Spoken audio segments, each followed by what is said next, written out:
Bismillahirrahmanirrahim. Assalamualaikum warahmatullahi wabarakatuh. Dalam kehidupan manusia,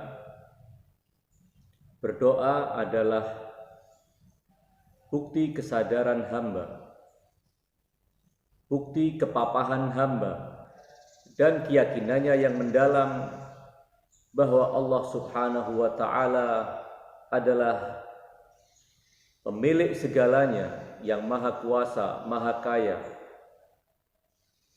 Karenanya berdoa adalah inti penghambaan. Ad-doa mukhul ibadah.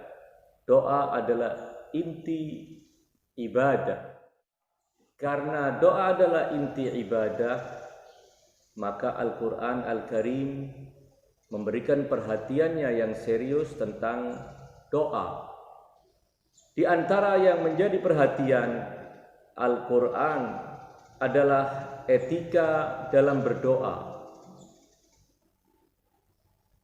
Dan di antaranya pula adalah apa hal besar yang harus diminta hamba dari Allah Subhanahu wa Ta'ala.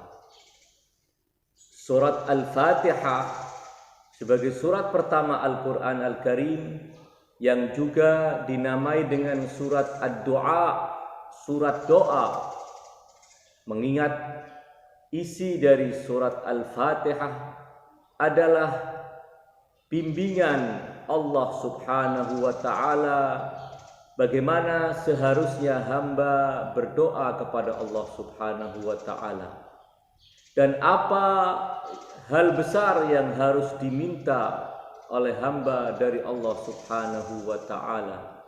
Surat Al-Fatihah mulai ayat-ayat pertama telah menjelaskan kepada kita adab berdoa, bahwa salah satu di antara adab berdoa adalah sebelum hamba menyampaikan permohonannya kepada Allah, hendaknya ia mendahulukan puja-puji kepada Allah Subhanahu wa Ta'ala.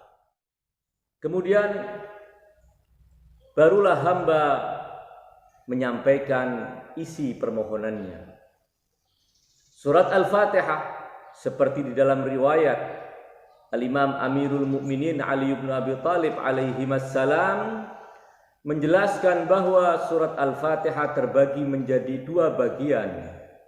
Satu bagian pertama berisikan puja-puji yang Allah ajarkan agar hamba memuji Allah dengannya. Dan bagian kedua adalah permohonan hamba. Dan kata riwayat itu dalam hadis qudsi yang dikutip, ketika seorang hamba memohon ihdinas siratal mustaqim, Allah berfirman, ini adalah jatah hambaku. Wali abdi ma sa'al, dan bagi hambaku akan kuperkenankan apa yang ia minta dariku. Wali abdi ma sa'al. Di dalam sebuah riwayat yang menjelaskan tafsir surat Al-Fatihah, Al-Imam Amirul Mukminin menjelaskan demikian. Beliau mengutip hadis qudsi yang disampaikan oleh Rasulullah sallallahu alaihi wasallam.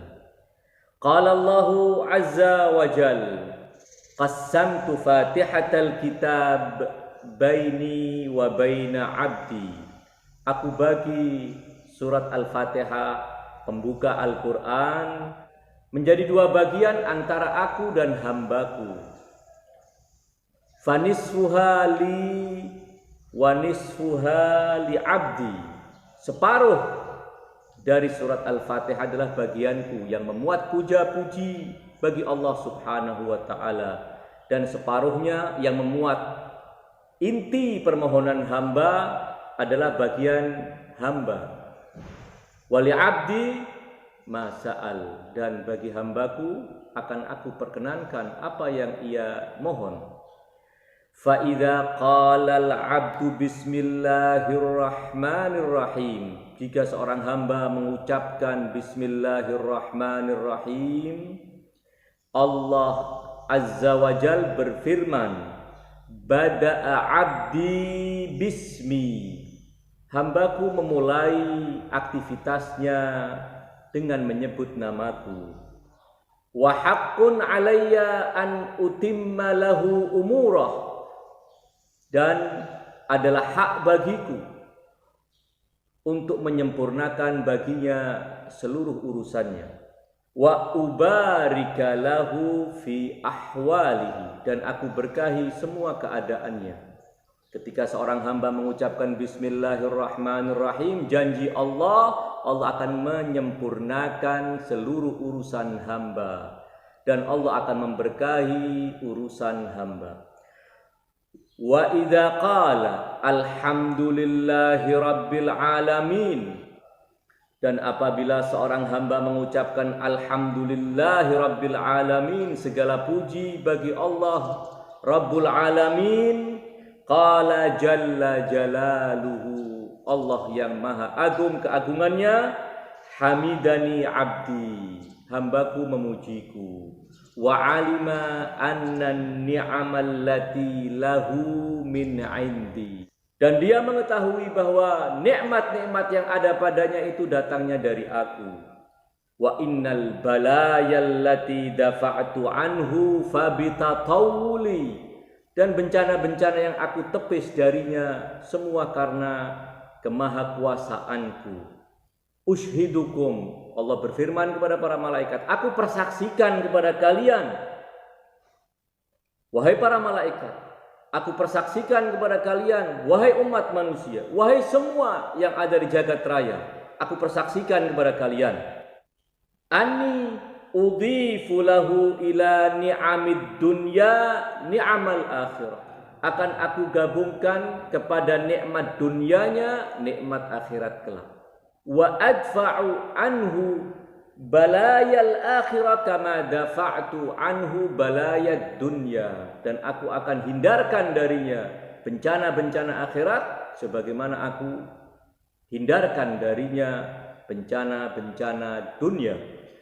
Wa idza qala ar-rahmanur rahim, apabila hamba mengucapkan ar-rahman ar-rahim, Tuhan yang maha rahman dan maha rahim, qala Allahu jalla jalaluh, Allah yang maha mulia keagungannya berfirman, syahidali abdi annir rahmanur rahim, hambaku telah bersaksi bahwa aku adalah Tuhan yang maha rahman, berbelas kasih dan maha penyayang.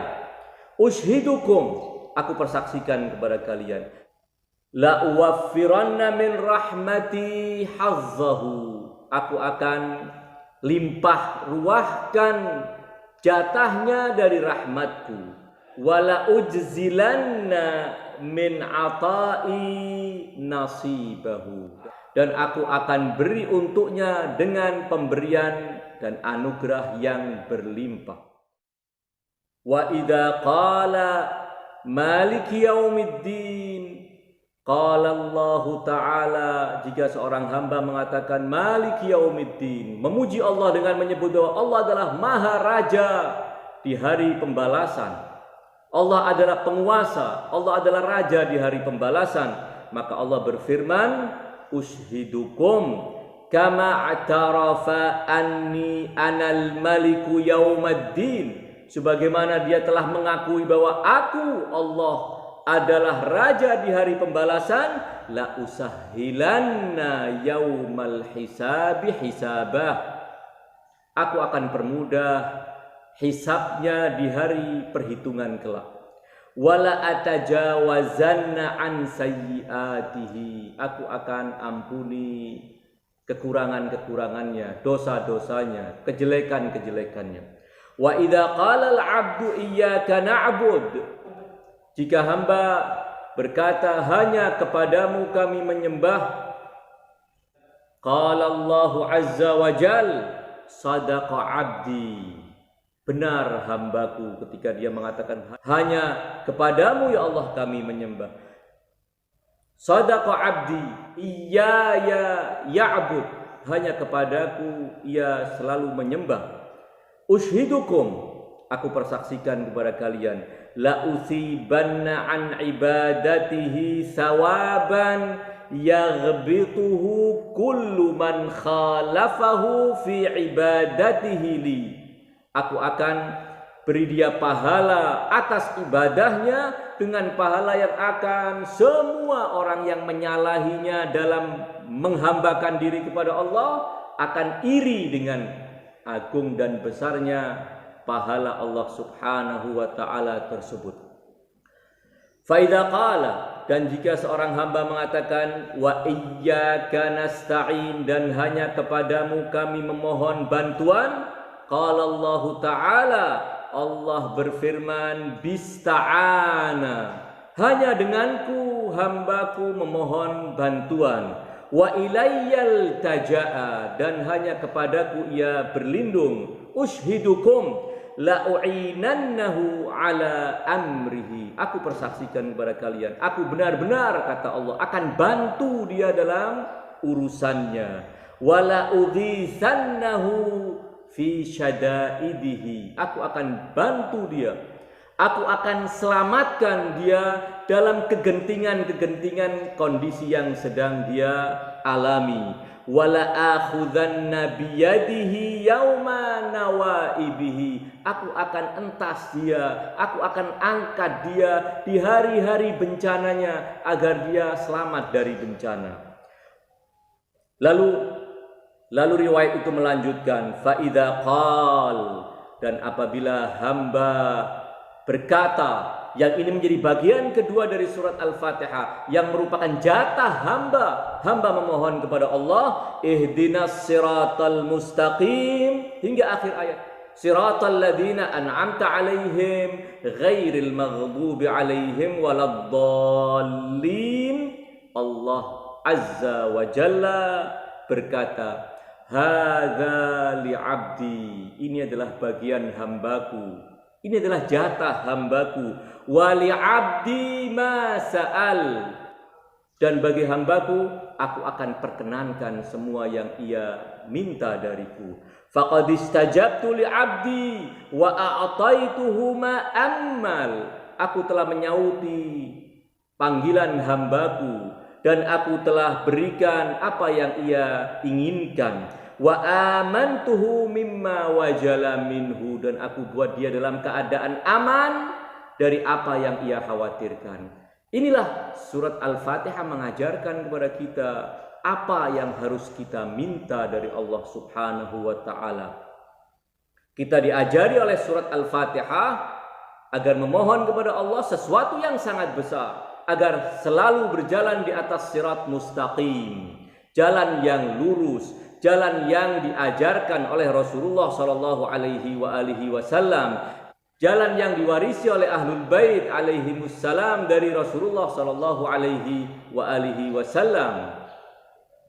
Meminta agar berjalan di atas sirat mustaqim. Karena riwayat-riwayat dalam kitab Ad-Durrul Mansur dan selainnya menyebutkan bahwa yang dimaksudkan dengan ihdinas siratal mustaqim, riwayat dari Abdullah ibn Abbas radhiyallahu an berkata, qulu ma'asyiral ibad, ucapkan wahai hamba, ihdina as-siratal mustaqim, itu maksudnya apa? Beri kami petunjuk kepada jalan Muhammadin wa ali Muhammad, dan bukan jalannya orang-orang yang engkau murkai karena penentangannya. Ada kelompok manusia yang dirahmati oleh Allah Subhanahu wa taala, yang diberi anugerah oleh Allah Subhanahu wa taala, merekalah yang berada di atas sirat mustaqim, dan mereka itulah yang sebenarnya juga sirat mustaqim yang harus kita ikuti. Ada manusia yang dimurkai oleh Allah Subhanahu wa taala karena penentangannya kepada kebenaran. Kebenaran mereka tentang, maka Allah murka kepada orang-orang semacam demikian. Dan bukan jalannya orang-orang yang tersesat. Walaupun boleh jadi kesesatan itu bukan didasari oleh penentangan. Jadi ayat ini mengajarkan kepada kita agar kita memohon kepada Allah agar tetap selalu berada di sirat mustaqim, sirat Rasulullah dan sirat Ahlul Bait, dan dijauhkan, dihindarkan dari sirat orang-orang yang dimurkai oleh Allah Subhanahu wa taala karena penentangannya, dan jalan orang-orang yang tersesat, walaupun boleh jadi sekali lagi kesesatan mereka bukan akibat penentangan, namun tetap kita memohon agar dijauhkan dari jalannya orang-orang yang sesat. Surat Al-Fatihah adalah surat doa dan mengajarkan kepada kita adab berdoa, dan mengajarkan kepada kita hal besar yang harus kita minta dari Allah Subhanahu wa taala. Mungkin karena alasan itu sehingga surat Al-Fatihah diwajibkan untuk dibaca pada salat-salat yang dilaksanakan oleh hamba, agar permohonan itu selalu diucapkan dan agar selalu menjadi kesadaran hamba bahwa berada di atas jalan yang mustaqim adalah karena bantuan Allah Subhanahu wa taala. Andai bukan karena bantuan Allah Subhanahu wa taala, tentu manusia tidak mungkin bisa berada dan tetap konsisten berada di atas sirat al-mustaqim. Wa sallallahu ala khairi khalqihi ajma'in, Muhammadin wa alihi at-tahirin. Wassalamu alaikum warahmatullahi wabarakatuh.